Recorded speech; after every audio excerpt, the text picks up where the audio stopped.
नमो भगवते वासुदेवाय। आप सुन रहे हैं एकादशोपनिषद प्रसाद, वह आध्यात्मिक यात्रा जहां हम उपनिषदों के अमृत ज्ञान को सरल और गहराई से आत्मसात करते हैं। प्रिय श्रोताओं, आज के इस पवित्र अंक में हम प्रवेश कर रहे हैं ईशावास्योपनिषद के अंतिम और अत्यंत रहस्यमय 18वें मंत्र में, जहां साधक अग्निदेव से मोक्ष के लिए अंतिम प्रार्थना करता है। यह प्रार्थना केवल एक निवेदन नहीं, बल्कि आत्मा की अंतिम यात्रा का वह क्षण है जहां वह कहती है, हे अग्निदेव, मुझे सत्य के उत्तम मार्ग पर ले चलो, मेरे समस्त पापों को भस्म कर दो ताकि मेरी आत्मा मोक्ष की ओर उड़ान भर सके। आज हम समझेंगे अग्नि से क्यों की गई है यह प्रार्थना, मोक्ष के लिए आत्मशुद्धि क्यों आवश्यक है, उपनिषद, गीता और कठोपनिषद इस विषय को कैसे पुष्ट करते हैं। तो चलिए आत्मा की इस अंतिम साधना को अनुभूत करते हैं। एक प्रार्थना जो अंत नहीं बल्कि मुक्ति का आरंभ है।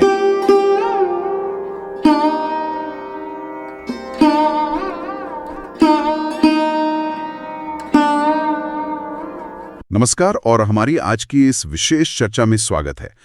आज हम एक ऐसे विषय में उतर रहे हैं जो प्राचीन भारतीय दर्शन के शिखर पर है, ईशावास्योपनिषद, और उसमें भी हम सीधे उसके 18वें और अंतिम श्लोक पर ध्यान केंद्रित करेंगे। ये चर्चा मुख्य रूप से एक लेख के विश्लेषण पर आधारित है, जिसका शीर्षक है अग्निदेव की मुक्ति के लिए अंतिम प्रार्थना। ये लेख ईशावास्योपनिषद के इस आखिरी मंत्र की गहराई को खोलता है।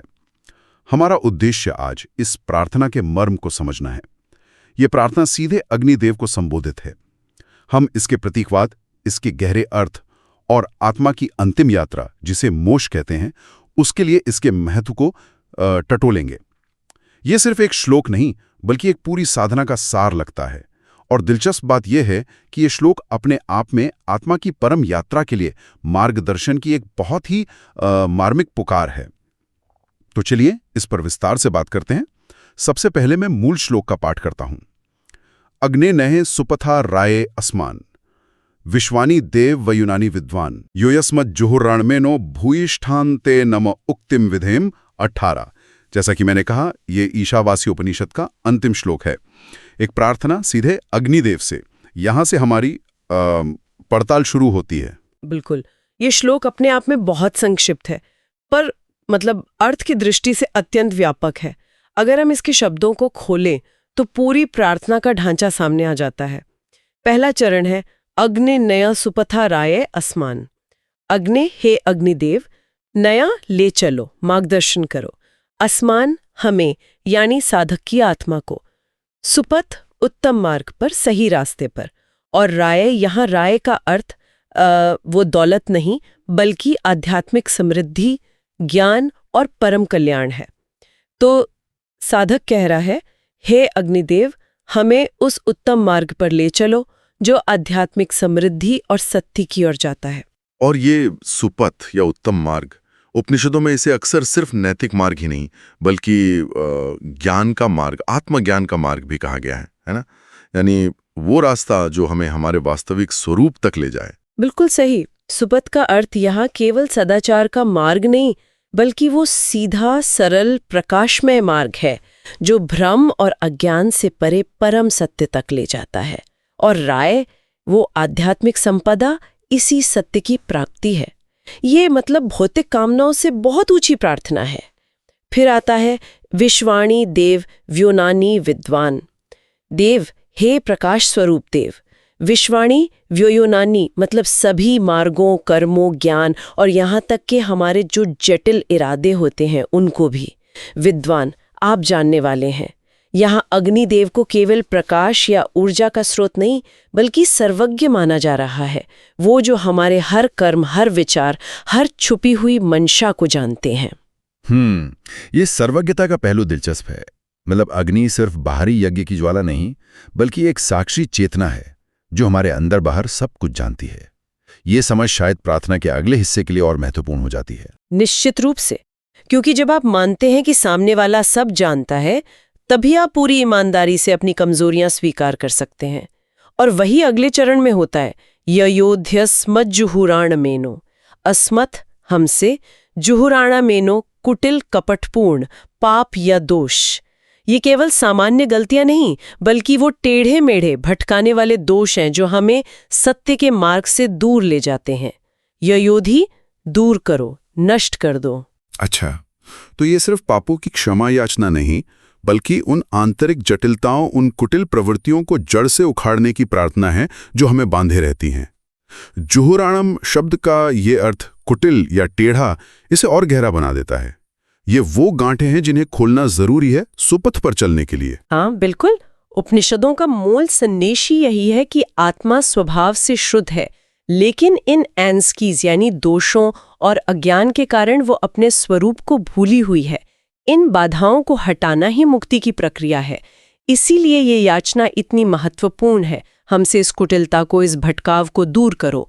और प्रार्थना का समापन होता है पूर्ण समर्पण के साथ, भूयिष्ठाम ते न मुक्तिम विधिम। भूयिष्ठाम मतलब बहुत अधिक मात्रा में, बारंबार, अत्यंत श्रद्धा से, ते आपको, नम उक्तिम नमन वचन या प्रार्थना रूपी कथन, विधिम हम समर्पित करते हैं, हम करते हैं। यह केवल कहना नहीं, बल्कि एक क्रिया है, एक अर्पण है। साधक अपनी पूरी श्रद्धा, पूरी विनम्रता के साथ खुद को और अपनी प्रार्थना को अग्निदेव के चरणों में समर्पित कर रहा है। ये विधेम हम करते हैं, ये दिखाता है कि ये निष्क्रिय समर्पण नहीं, बल्कि एक सक्रिय अर्पण है। जैसे हम यज्ञ में आहुति डालते हैं, वैसे ही साधक अपनी प्रार्थना और स्वयं को अर्पित कर रहा है। ये पतंजलि के योग सूत्र में जो ईश्वर प्रणिधान है, उसके जैसा लगता है, पूर्ण विश्वास और समर्पण। मुझे दिव्य मार्गदर्शन और कृपा की आवश्यकता है, और ये समर्पण ही साधक को उस कृपा का पात्र बनाता है। ये विश्लेषण प्रार्थना की परतों को खोलता है, लेकिन यहाँ केंद्रीय प्रश्न वही रहता है, अग्नि ही क्यों? वैदिक परंपरा में और भी देवता हैं, फिर इस अंतिम महत्वपूर्ण प्रार्थना के केंद्र में अग्नि क्यों? ये जानना वाकई दिलचस्प है। हाँ, यह प्रश्न उपनिषदों और वेदों को समझने के लिए बहुत महत्वपूर्ण है। वैदिक संस्कृति में अग्नि का स्थान अद्वितीय है। वो केवल एक भौतिक तत्व नहीं है, उन्हें देवताओं का मुख कहा गया है। यज्ञ में जो भी आहुति दी जाती है, वो अग्नि के माध्यम से ही देवताओं तक पहुंचती है। इसलिए वे मनुष्य और देवलोक के बीच सेतु हैं, एक मध्यस्थ हैं। और सिर्फ मध्यस्थ ही नहीं, अग्नि का एक और महत्वपूर्ण गुण है शुद्धिकरण। अग्नि जलाकर साफ करती है, रूपांतरित करती है। क्या ये पहलू भी यहाँ प्रासंगिक है? अत्यंत प्रासंगिक। अग्नि अंधकार को मिटाकर प्रकाश लाती है। प्रतीकात्मक रूप से वो अज्ञान को जलाकर ज्ञान प्रकट करती है। वो अशुद्धियों को भस्म करके शुद्धता लाती है। इसीलिए प्रार्थना में अन्नो यानी पापों और दोषों को दूर करने की बात अग्नि से की गई है। वे उन मानसिक और आध्यात्मिक अशुद्धियों को जलाने की क्षमता रखती हैं जो आत्मा को सत्य देखने से रोकती हैं। तो क्या हम ये कह सकते हैं कि अग्नि यहाँ सिर्फ बाहरी ज्वाला नहीं, बल्कि हमारे भीतर की ज्ञान अग्नि या परिवर्तनकारी ऊर्जा का भी प्रतीक है, जिसे जलाकर हम अपनी कमियों को दूर कर सकते हैं? बिल्कुल। उपनिषदों में अक्सर बाहरी प्रतीकों का आंतरिक अर्थों से गहरा संबंध होता है। अग्नि बाहरी यज्ञ की भी है और आंतरिक तपस्या की भी। वो जाठराग्नि यानी पाचन अग्नि के रूप में शरीर में भी है और ज्ञानाग्नि के रूप में बुद्धि में भी। जब साधक अग्नि से प्रार्थना कर रहा है तो वो उस दिव्य चेतना, उस परिवर्तनकारी शक्ति का आवाहन कर रहा है जो भीतर और बाहर दोनों जगह व्याप्त है और जो अज्ञान को भस्म कर सकती है। और इसी शुद्धिकरण और प्रकाश देने वाले गुण के कारण अग्नि को आत्मा की अंतिम यात्रा का मार्गदर्शक माना गया है। मृत्यु के बाद या कहें जीवन के अंतिम लक्ष्य मोक्ष की ओर बढ़ते हुए आत्मा को प्रकाश और सही दिशा की आवश्यकता होती है। अग्नि जो कर्मों की साक्षी भी है, उस मार्ग को प्रकाशित करती है और आत्मा को सुपथ पर ले जाती है।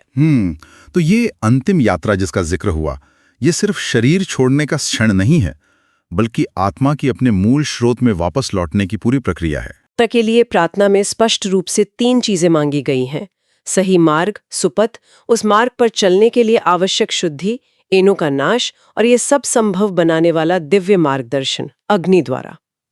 और फिर से याद दिलाना चाहूंगी, यहाँ मांगी गई समृद्धि, राय, पूरी तरह से आध्यात्मिक है। यह ज्ञान, विवेक, शांति, आनंद और अंततः ब्रह्म के साथ एकीकरण है। यह सांसारिक धन दौलत से कहीं अधिक स्थायी और मूल्यवान है। पापों को दूर करने की प्रार्थना सीधे तौर पर इसी आध्यात्मिक समृद्धि की प्राप्ति से जुड़ी है, क्योंकि जब तक चित्त अशुद्ध है तब तक सत्य का अनुभव नहीं हो सकता। यह विषय इतना गहरा और सार्वभौमिक है कि इसकी प्रतिध्वनि अन्य महत्वपूर्ण शास्त्रों में भी जरूर मिलती होगी। हमारे स्रोत सामग्री में भगवद गीता और कठोपनिषद के कुछ उल्लेख हैं। क्या वे इस प्रार्थना के अर्थ को और स्पष्ट करते हैं? भारतीय दर्शन की एक केंद्रीय धारा है। भगवद गीता के 8वें अध्याय का 5वां श्लोक याद करें। अंत काले चमामेव स्मरण मुक्त्वा कलेवरम यह प्रयाति समद्भावम याति नास्त्यत्र संशया। इसका सीधा सा अर्थ है कि जो व्यक्ति जीवन के अंत समय में अंत काले केवल मेरा मतलब परमात्मा का स्मरण करते हुए शरीर छोड़ता है, मुक्त्वा कलेवरम, वह मेरे ही स्वरूप को मद्भावम प्राप्त होता है। इसमें कोई संदेह नहीं। अच्छा, अब देखिए, ईशावास्योपनिषद की यह प्रार्थना भी जीवन के उसी निर्णायक मोड़ पर मार्गदर्शन मांग रही है। अग्नि से सुपथ पर ले जाने की विनती गीता के अंतिम समय में परमात्मा के स्मरण के समानांतर है। दोनों ही उस अंतिम संक्रमण के लिए सही चेतना और दिव्य सहायता के महत्व पर जोर दे रहे हैं। अच्छा, यानी उपनिषद की प्रार्थना उस अवस्था को प्राप्त करने का एक साधन हो सकती है जिसकी बात गीता कर रही है। अग्नि का मार्गदर्शन शायद परमात्मा के स्मरण में सहायक हो। ऐसा सोचना तर्कसंगत लगता है। अग्नि दिव्य चेतना के प्रतीक के रूप में साधक को उस परम सत्ता पर ध्यान केंद्रित करने में मदद कर सकती है, जिसका स्मरण गीता में महत्वपूर्ण बताया गया है। दोनों ग्रंथ एक ही लक्ष्य की ओर इशारा कर रहे हैं, भले ही प्रतीक थोड़े भिन्न हो। यहाँ एक स्पष्ट वैचारिक संबंध दिखता है। और कठोपनिषद का क्या संदर्भ है? उसमें भी अग्नि की भूमिका है, खासकर नचिकेता के प्रसंग में। कठोपनिषद खास तौर पे खंड 1 वल्ली 2 और 3 के विचारों से मेल खाता है। वो अग्नि की शुद्धिकरण और प्रकाश देने की क्षमता पर केंद्रित है। एक संबंधित भावना व्यक्त करने वाला वाक्यांश स्रोत से प्रेरित होकर कुछ ऐसा हो सकता है। अग्निर्ज्योतिराहुयम यमन्तः अभिसंविशन्ति तद विशुद्धम। इसका भावार्थ है कि अग्नि अग्निः वह ज्योति है, वह प्रकाश है जो आत्मा को शुद्ध विशुद्धम करके परम सत्य या ब्रह्म की ओर ले जाती है। जो साधक उसे अपने भीतर अनुभव करते हैं वे पवित्र हो जाते हैं। तो यहाँ भी वही मूल विषय है। अग्नि शुद्ध करने वाली शक्ति है और सत्य की ओर ले जाने वाली मार्गदर्शक ज्योति है। यह ईशावास्योपनिषद की प्रार्थना में निहित सुपथ मार्गदर्शन और एनोयोयोधि शुद्धि के विषयों को और दृढ़ करता है। कठोपनिषद में श्रेय यानी कल्याणकारी और प्रेय मतलब प्रिय लगने वाला मार्ग, उसकी भी बात है। तो क्या अग्निदेव से सुपथ की प्रार्थना एक तरह से श्रेय मार्ग पर ले जाने की प्रार्थना है? बहुत अच्छा बिंदु है। हाँ, इसे निश्चित रूप से श्रेय मार्ग की प्रार्थना के रूप में देखा जा सकता है। सुपथ वही मार्ग है जो स्थायी कल्याण यानी मोक्ष की ओर ले जाता है, भले ही वो कठिन लगे। जबकि कुटिल मार्ग या एनो हमें प्रेय यानी तात्कालिक सुख या भटकाव की ओर ले जा सकते हैं। अग्नि से प्रार्थना है कि वे हमें इस भ्रम से बचाकर श्रेय मार्ग पर स्थापित करें। तो इन सभी स्रोतों उपनिषद, गीता, कठोपनिषद और इस विस्तृत विश्लेषण को समेटते हुए इस अंतिम प्रार्थना का केंद्रीय संदेश क्या है? इसका सार क्या निकलता है? सार ये है कि ईशावास्योपनिषद का ये अंतिम श्लोक आत्मा की मुक्ति के लिए एक गहरी सच्ची तड़प का प्रतीक है। ये साधक की परिपक्व समझ को दर्शाता है कि परम लक्ष्य मोक्ष तक पहुंचने के लिए उसे सिर्फ अपने पुरुषार्थ पर निर्भर नहीं रहना है, बल्कि उसे दिव्य मार्गदर्शन जिसका प्रतीक अग्नि है, अपने भीतर की अशुद्धियों और भटकाओं से मुक्ति मतलब पापों और एनों से शुद्धि और उस दिव्य शक्ति के प्रति पूर्ण समर्पण की आवश्यकता है। और यहाँ जो बात विशेष रूप से ध्यान खींचती है वो ये है कि ये प्रार्थना बाहरी कर्मकांडों या यज्ञों की सफलता के लिए नहीं है। इसका पूरा ध्यान साधक की आंतरिक स्थिति पर है, आंतरिक शुद्धता और आत्मिक विकास पर। ये मानती है कि जब तक भीतर की कुटिलता जूरुयानम एनो दूर नहीं होती तब तक सत्य का सुपथ दिखाई नहीं देता और उस पर चलना संभव नहीं होता। ये पूरी तरह से एक आंतरिक रूपांतरण की यात्रा है जिसके लिए दिव्य सहायता मांगी जा रही है। हाँ, ये पूरी तरह से आंतरिक जगत की प्रार्थना है। ये उपनिषदों के मूल स्वर अध्यात्म यानी स्वयं के भीतर झांकने से पूरी तरह मेल खाती है। ये श्लोक जैसे पूरी उपनिषदिक साधना का निचोड़ प्रस्तुत करता है, अज्ञान से ज्ञान की ओर, असत्य से सत्य की ओर, मृत्यु से अमरता की ओर जाने की अभिलाषा, और इस यात्रा में दिव्य प्रकाश यानी अग्नि के मार्गदर्शन की प्रार्थना। बिल्कुल सही कहा। ये प्रार्थना उस पूरी यात्रा का समापन बिंदु है जहां साधक अपनी सीमाओं को स्वीकार कर शुद्ध हृदय से पूर्ण समर्पण के साथ मार्गदर्शन के लिए पुकारता है। तो संक्षेप में ईशावास्योपनिषद का ये 18वां श्लोक आत्मा की आध्यात्मिक यात्रा का एक शक्तिशाली रूपक है। ये शुद्धि, ज्ञान और समर्पण के माध्यम से परम प्रकाश और सत्य की खोज है, जिसका मार्गदर्शन दिव्यता और परिवर्तनकारी ऊर्जा की प्रतीक अग्नि करती है। और अगर हम इस पर थोड़ा और गहराई से सोचें तो ये एक विचारणीय प्रश्न छोड़ जाता है जो शायद इस प्रार्थना को हमारे दैनिक जीवन से भी जोड़ सकता है। विचार ये है कि अगर अग्नि दिव्य ज्ञान, चेतना और परिवर्तन लाने वाली ऊर्जा का प्रतीक है, तो क्या ये प्रार्थना केवल जीवन के अंतिम क्षण के लिए ही प्रासंगिक है, या फिर ये हर साधक के लिए हर दिन एक अनुस्मारक हो सकती है? क्या हमें हर दिन ये प्रार्थना नहीं करनी चाहिए कि हमारे भीतर की अग्नि, हमारे अज्ञान, हमारे अहंकार, हमारी कुटिलताओं को अनौन कुछ जलाती रहे? क्या हमें हर दिन सुपथ पर चलने का संकल्प और उसके लिए मार्गदर्शन ही मांगना चाहिए? शायद ये अंतिम यात्रा की तैयारी हर पल, हर दिन करनी होती है, जीवन के हर कदम पर ज्ञान की अग्नि को प्रज्वलित रखते हुए। ये सचमुच एक गहरा और व्यावहारिक विचार है जो इस प्राचीन प्रार्थना को आज भी जीवन बना देता है। इस पर मनन करने के लिए बहुत कुछ है। इसी विचार के साथ ईशावास्य उपनिषद के इस अंतिम और मार्मिक श्लोक पर हमारी आज की ये गहन चर्चा यहीं समाप्त होती है।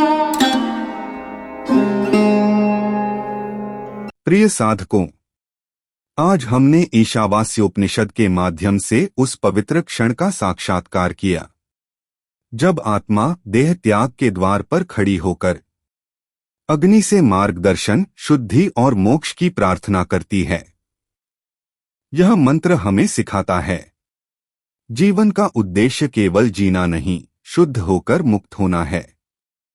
सच्चा मोक्ष वही है जहां मार्ग भी पवित्र हो और यात्री भी। अंतिम यात्रा का मार्ग वही पा सकता है जिसने जीवन में सत्य को जिया हो।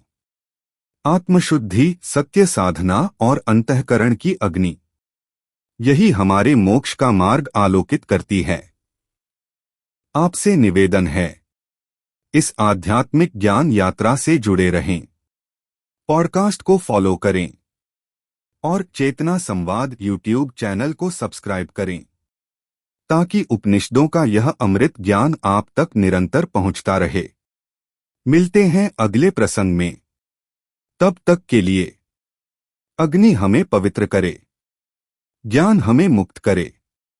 ओम शांति शांति शांति।